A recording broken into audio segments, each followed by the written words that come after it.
এই নে বেটা খানা খেয়ে নে। আরে আম্মু আমার তো অনেক খিদা লেগেছে। আরে ওই শুধু খালি খাই খাই করে।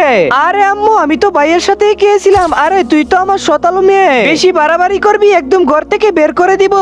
আরে আমার মাথাটা এভাবে ঘুরতেছে কেন?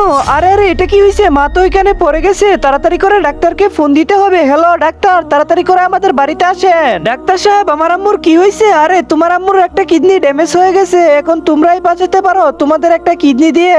কি 1 বছর পরে? আরে যা আমার ঘর থেকে বের হয়ে যা, তোর জ্বালা আর সহ্য করতে পারতাছি না। আরে এখানে কি হয়েছে? আরে ওই আমার শতালো মেয়ে, ওই অনেক জ্বালায় আমাকে, তাই ঘর থেকে বের করে দিছি। কি একটা মাসুম বাচ্চার সাথে আপনি এটা করতে পারলেন? মনে করেন 1 বছর আগে আপনার একটা কিডনি ড্যামেজ হয়ে গেছিল, তো কি হয়েছে? আমার ছেলেই তো আমাকে দিছিল। আরে না না, আপনার ছেলে দেয় নাই। নিচে থাকা সাদা রঙের সাবস্ক্রাইব বাটনটা টিপ দিয়ে দিয়ে সাবস্ক্রাইব করে দিবে, তাদের মা বাবা যেন অনেক অনেক দিন বেঁচে থাকে। কেউ যদি ভিডিওতে লাইক করে কমেন্ট করে তাহলে তার মনের আশা যেন পূরণ হয়, আমি দোয়া করে দিলাম। আরে ওই আপনাকে কিডনি দিয়েছিল কি? আরে মা আমি তো মিথ্যা কথা বলছিলাম, আপু আপনাকে কিডনি দিয়েছিল। আরে মা তুই ঘরে আয়, আমি ভুল করে ফেলছি, আমাকে মাফ করে দে।